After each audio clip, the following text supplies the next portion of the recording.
Hey guys, Kevin Cage back with another daily cryptocurrency update. Welcome to the channel. Like and subscribe if you like what you see, and let's get right into the information today. I'll keep this short and sweet. I did have food poisoning, so to speak, the last 2 days, and it was extremely rough. So again, guys, just grateful for my health, and it's a good reminder for me.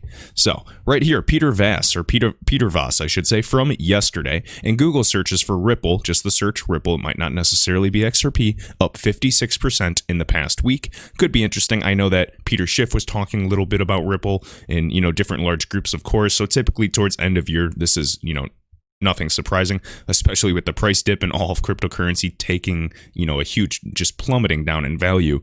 Of course, it'd be natural for most people to look up the top cryptos. So we'll see. Next, Michael Pinky on Twitter, but it's Michael Zischek. Literally go on YouTube and type in Michael XRP. Now, this is really, really interesting. As you can see, we have the amount of XRP4, with, basically amount and price. The product of these two is the 12 million here. So basically what he's talking about is don't be fooled by the current price. 10%, a mere 10%, 1/10 of the Swift market share would mean every 30 seconds, a $50 million transaction would have to go through. Now, through Bitstamp, the primary exchange, that at the current price is not possible. There is not enough XRP. So therefore, there's not enough XRP.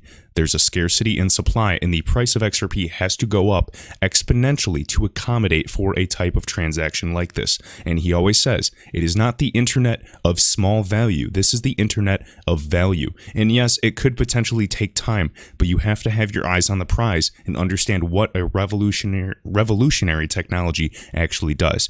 And he goes through this on a video, so just check out his channel if you actually want to see the math behind this and where he gets the data as well. But I found it interesting, to say the least. He says 6,000 sell orders would need to be filled to have XRP in the amount of 50 million. And this gentleman, widely advocates and believes in a 3 to 4 digit XRP the second that we have high value transactions running on the ledger. All right, so and again, that's via XRP, not through an IOU or anything like that. And again, this gentleman right here, the current price cannot support high-value transactions. The CEO of MoneyGram, Alex Holmes, just said that the current lack of liquidity is a limiting factor for expanding, and they only do small transactions at the time. And keep in mind, the past 6 months, we've done about $100 million in transaction volume. That is absolutely nothing. We are just getting started. Now, my question, how do they get the required liquidity? How do they get that required liquidity, which will ensure that the actual price of on-demand liquidity is affordable, makes sense, and offers the banks the savings that it says it will? Will it be slow and steady, or flip the switch, which means, basically flip the switch, turn up all the volume at full force, and boom, price would just be set instantaneously with huge buy and sell walls.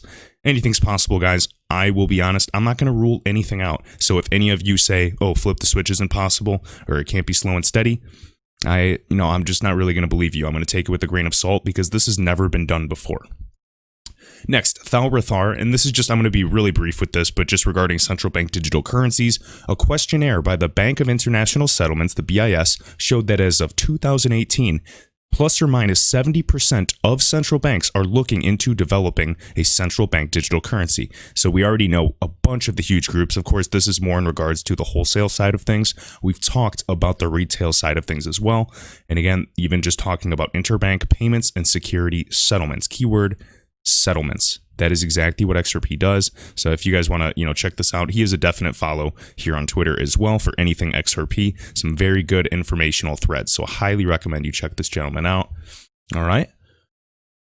And another thing I want to point out too that I just found interesting was I think C3 Nick posted it the other day, but he said, when, smartphones and new devices are on a fire sale during, Cyber Monday, people are running to the stores, or at least that's how they are in the United States. When things are on sale in terms of tech and products and, all of that, people are running to the stores, to pushing each other over to buy something new. And, obviously, that's disheartening.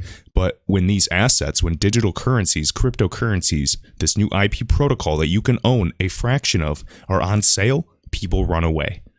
Interesting disconnect. That's all I have to say with that. All right, we're going to finish off with this thread right here by the Great Gatsby. I love these.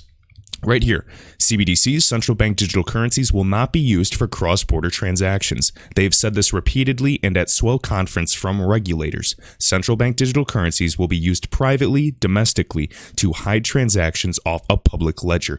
And absolutely, that's why, if anyone makes the argument that XRP will not be used domestically, I get it. I might even agree with you. If it's not solving true friction, why is it needed? But in terms of cross-border, between countries, absolutely. It is absolutely needed for interoperability, and that is the key word, and that's also in that thread of Thalrathar's post.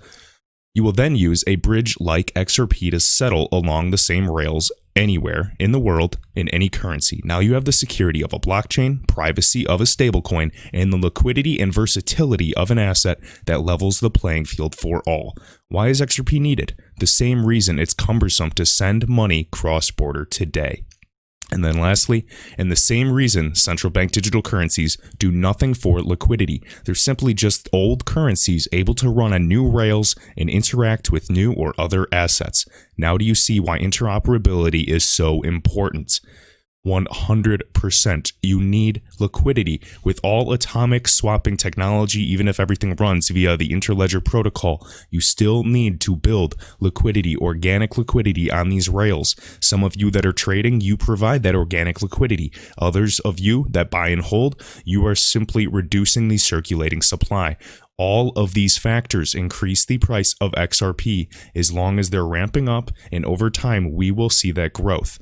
Keep in mind with Amazon's stock price, it was down for a couple of years before it finally mooned. Now, will XRP do the same exact thing? I cannot guarantee that, but with me, I am betting 99% it will. But please, please, please do not rely on me, some YouTuber or some news article or anything in between. Do your own research and you can come up, with your own conclusion with how this will turn out. But for me, the way that things are escalating in terms of, the economy and just global trade as a whole, there is no reason that I see that XRP could potentially fail. And if anything, worst case in my mind, it reaches all-time high. And best case, you don't even want to know how bullish I could potentially be. So with that, guys, like this video, share it around if you had any interesting insights, and I will see you in the next one.